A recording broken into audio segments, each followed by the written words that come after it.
เมเอานูเมียรักขาไก่ผัวอยากกินตำบักหุ่งเลยบ่ได้กินจ่อย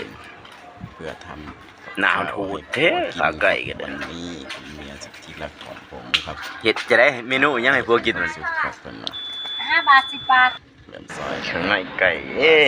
เมียเฮ็ดหยังกินวะ เริ่มให้กิน ตบไก่ได้คำน้อย น้ำเด้อตบแซ่บๆเพิ่นว่าใส่มะขามหน่อยครับซอยหน้าตาโหดเทวะเมียครับถ่ายผมกินคนเดียวครับเมียผมมากิน เดี๋ยว น้ำ ผมมากิน จ่อย นะ โอ้กินแบบเสาๆครับมีไปกินเป็นโมเบิดอยู่บ่ตูมนี่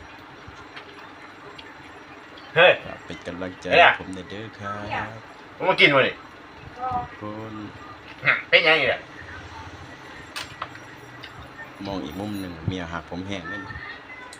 ผมกินคนเดีย บ่ ว ฮอดนี่มันบ่ลุก ทั้งตัวเห็ดให้พ่อมาจากสินารักสำไรแล้วเนาะคุณเมียนี่ดีคักหลาย